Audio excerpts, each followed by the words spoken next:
So Kiss hit me. He like, Killer, I knew you get that number up. I knew you get that number up, nigga.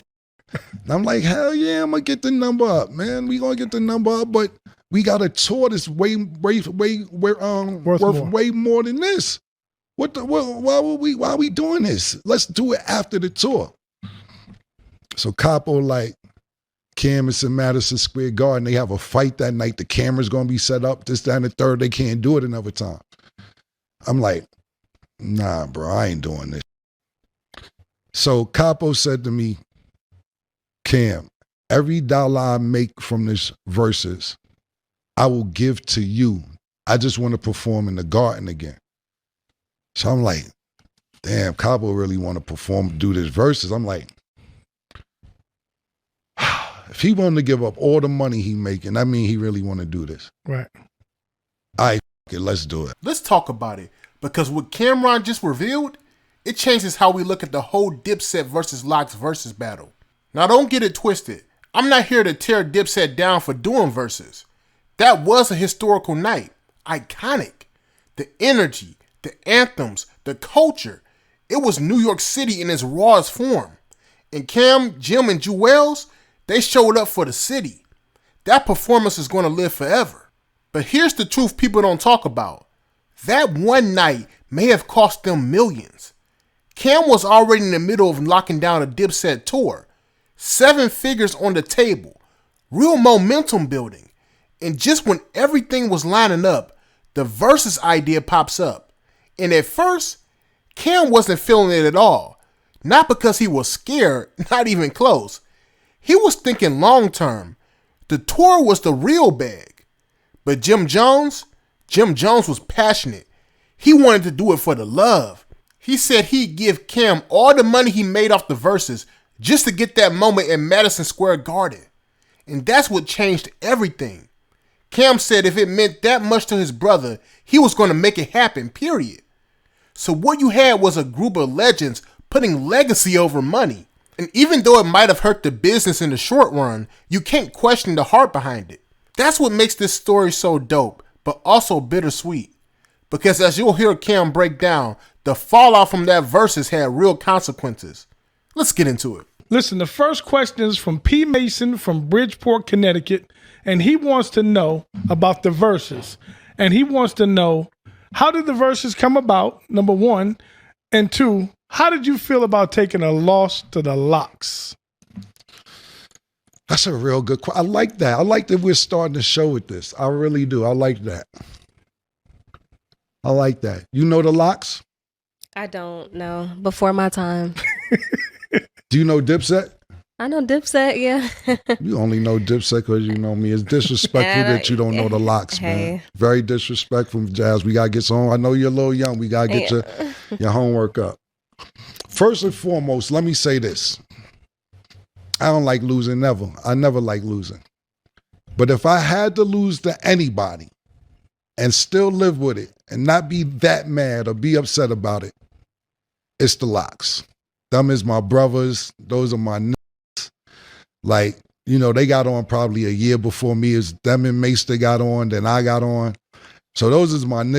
And that was well-deserved, man, because I think the Lox don't get a lot of credit that they deserve, man. So if I had to lose to anybody and be like, oh, well, it's them niggas. Kiss, Style, Chic, they deserve that, man. Shout out to DY, Rough Riders, all related. They're my big brothers, too. Now, back to the question, the Verzuz, how it came about and how it went down. I'm glad somebody finally asked me this question. Who was it? It was P. Mason from Bridgeport, Connecticut. All right, cool. Let me speed this process up. Look, we about to go on tour. Mm-hmm. Dipset and the Lox. I'm negotiating the deal. The deal is at $1.5 million right now. I'm talking about like if it was today. Right. I think it was 1.5, 1.8. And we was only at like 10 cities. So I'm like, they said, Cam, we going to balloon the show up to 25, 30 cities. It could go anywhere from $3 to $4 million. I said, cool. Let me talk to the fellas, figure this out. So everybody's on the same page. We're getting it done. Cool. Then the Verzuz situation come out of nowhere, probably 2 weeks after this. So Jim is like, yo, let's do the verses. Let's do the verses. And I'm like, nah, Jim, we got money on the line. How much they talking about? And it really wasn't a money play at first. It wasn't even about no money. And I said, let me do some homework. I ignored it for a while. I'm like, I'm not even paying that no mind. We got a tour coming up. If they want to do the verses after the tour, we'll do the verses after the tour. Right. Cabo come to me again. He said, Flea, what's up with the verses? I said, Cabo, we could do it after we do the tour. How much they got? So I finally talked to my homegirl, Melissa, talked to Swiss, whatever. They ain't talking about nothing. They talking about 100,000 for everybody. 100 racks for everybody. So like 15,000 a piece for everybody. Just six. It's six. They want 100,000. I just told you I had 1.5, 1.8 on the table for the tour. Could have ballooned up to $3-4 million. Right. I say, yo, listen, Swiss, what are we doing here? Yo, that's all we got. I said, I ain't doing it, bro. I can't do it. Well, what you want? Not that. I want way more than that. So I got the number up to like 500,000, something like that. This for everybody still. Right. I'm like, nah, bro. This ain't even 100,000 for everybody. So Kiss hit me. He like, Killer, I knew you get that number up. I knew you get that number up, nigga. And I'm like, hell yeah, I'm gonna get the number up, man. We gonna get the number up, but we got a tour that's worth way more than this. Why are we doing this? Let's do it after the tour. So Capo, like, Cam is in Madison Square Garden. They have a fight that night. The camera's gonna be set up. This, that, and the third. They can't do it another time. I'm like, nah, bro, I ain't doing this. So Capo said to me, Cam, every dollar I make from this verses, I will give to you. I just want to perform in the Garden again. So I'm like, damn, Cabo really want to perform, do this verses. I'm like,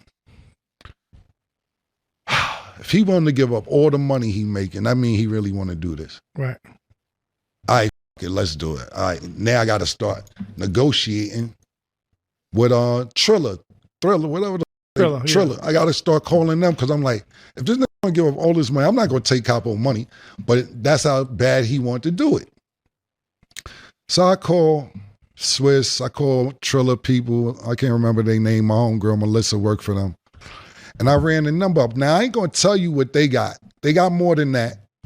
I worked it out, so they got more than that. So I'm like, now I got to start working out for me because we got a tour on the table, and now they got to wait. Now, the people that's doing the tour, they don't want to do us to do the verses because they feel like if people see us do the verses, the tour ain't going to sell no tickets because they already seen all the songs. Right. So I felt them. So I said, all right, cool. Everybody was happy with what they got. I said, I'm not happy because the tour's not happening. I need 25% of the door. He said, all right, bet. I said, I need an additional 25% for putting this whole shit together because I wasn't going to do it. If my brother ain't say he was willing to give me all his money, I would have just had me and him would have just argued. But I said, this is how passionate he was to want to do it. I negotiated stock in Triller. I said, I need some of the stock money that's in Triller. You had an Al Heyman deal. Yeah, I mean, I only finished telling you. I said, I need some of the stock that's in Triller too. I need part of the company. They said, all right, Killer, now you wilding. I said, I'm not wilding. Matter of fact, I need 6 beats from Swiss and 6 beats from Timberland too. They said, all right, what else you want? I said, let me think. I ain't finished thinking. Let me think of what else I want. Everything I asked for, they just kept giving it to me. So I ended up getting stock in Triller, 25% of the door, another 20% for putting the deal together, the beats from Swiss, the beats from Timberland, which I didn't never use them yet because I wasn't really on a music thing the last couple of years just for fun. And the back end, if they sold out, I said some of the back end, pause. So that's why I ended up doing the deal because I didn't even want to do this. And then when we got there that night, it was just pandemonium. You know, what a lot of people don't realize is this. The Lox was considered underdogs to me, which they shouldn't have been. They had music, and I think that because Dipset is so flamboyant and we got great music, we got anthems, and when we go into stadiums or clubs, people sing along, I think that people were underestimating the music that the Lox had, the features they've done over the years, the work that they put in. And I remember us all in the studio talking about Dipset, and you know, we like listening to Lox songs, and I just see everybody, not just Dipset, because it's other in the studio. Shout out to my man Shula. There's a few, and then this was like, damn, I forgot about that. Oh, I forgot they had that one. I'm just sitting there like, this is what I wanted, right? Let's do it. But we still was prepared. We was ready. But what happened is New York, to me, my personal opinion, with us, but not with us. And when I say that is that we've been rocking for such a long time, is that it ain't necessarily that with Dipset, they got to deal with it, because we workaholics. We gonna keep putting music out. We gonna keep being in your face. We gonna keep styling on you. We gonna keep making music, not just music being fly, talking, etc. And the Lox really has some good music, and they ain't come to play no games. Now that was the first verses that went the way it went. Usually verses go, you do a song, they do a song. We do a song, they do a song. They just took advantage of opportunity, started ringing off songs back to back to back. Start talking crazy. Joel said, y'all ain't got no for the beats. That nigga, shout out to DJ Technician. That nigga wanted the Mariah Carey. I said, oh, this ain't going right. Then when Jadakiss threw the Biggie on, I said, nope, this ain't going right. This is not right. Now, mind you, we losing bad the whole night from the beginning. So I had a freestyle ready that I was going to do towards the end of the night. But we was down so bad when I was about to do it, the crowd didn't even want to hear it and started booing. I was like, this is just stuff. Everything went left that night. Yeah. But those is like my nuts. So I didn't really mind losing it like that. I could listen, you guys, because I called it right afterwards, like, yo, good win, man. We gonna get the tour going. This, that, and the third. Y'all deserve that one. That's dope. What happens the next day? The tour people call. We're gonna have to cancel this tour. What happened? Why did the tour cancel? Because it was a part of the show where Styles sat on my beach chair and we got into a little, a brotherly little tussle. That wasn't none. I went and seen Styles the next day, gave him a hug. That's my brother. But the tour people was like, that didn't look safe. And I'm like, nah, that's my man. It wasn't even like that. They're like, no. And then it was mention of gang-related activity while you guys were on stage. So Chicago dropped out, Milwaukee dropped out, and St. Louis dropped out because it was, people mentioning stuff about gangs on stage. And we're going to have to reconsider the whole tour. So now think about this. I made sure it got 6 digits or whatever, everybody. But could have got high 6 digits because not just 4 million from the tour possibly, merch, after parties, everything else that comes with a tour would have made $1 million a piece. Minimum, everybody. Yeah. For that. And it didn't happen. Now, Jadakiss probably went on his own tour by himself and racked the fuck up. And it's well deserved because, like I said, those are my brothers, and I feel that they don't get the recognition that they're supposed to get. So right. That's how the whole Verzuz situation went. I didn't want to do it. We had money. Not saying I wouldn't have did it after the tour. Did it before the tour money up, and got shorties.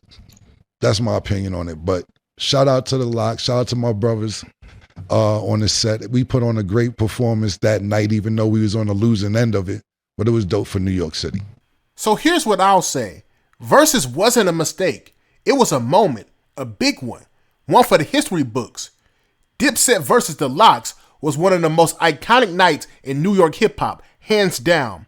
And Cam, Jim, Joels, the whole crew, they stood on that stage and gave us something unforgettable. I'll always respect them for that. But let's be honest about what came with it. That Verzuz had real consequences. Cam was in the middle of negotiating a multi-million-dollar tour. Dipset was about to hit the road, running up stages city to city. And just when the bag was coming together, Verzuz came knocking. Now Cam didn't jump at it. He actually tried to push it back to get that tour money first. But Jim was so passionate about it, he wasn't thinking about the check. He was thinking about the culture, the legacy, and the garden. And when a brother says, I'll give you every dollar I make just to perform in Madison Square Garden, you know it's bigger than the money at that point. So Cam, being the businessman and the brother, he made that work. Negotiated stock for himself, beats, back end, all of that. He handled it. But even with all that strategy, the Verzuz ended up changing the playbook. The performance got crazy. Things looked chaotic and promoters started pulling out.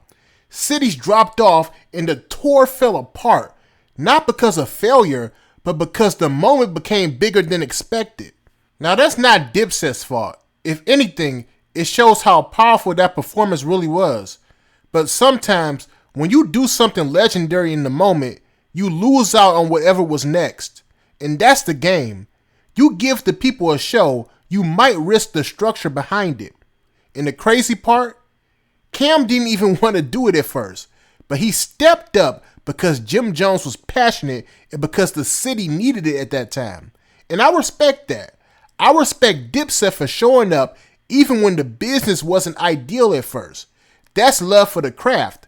That's love for the city. Verzuz was legendary. It just came with a price, but I'll never say they were wrong for doing it. If anything, it showed who they really are. Artists who live for the stage, who risk it all for the moment. And that's why Dipset will always be iconic in my book.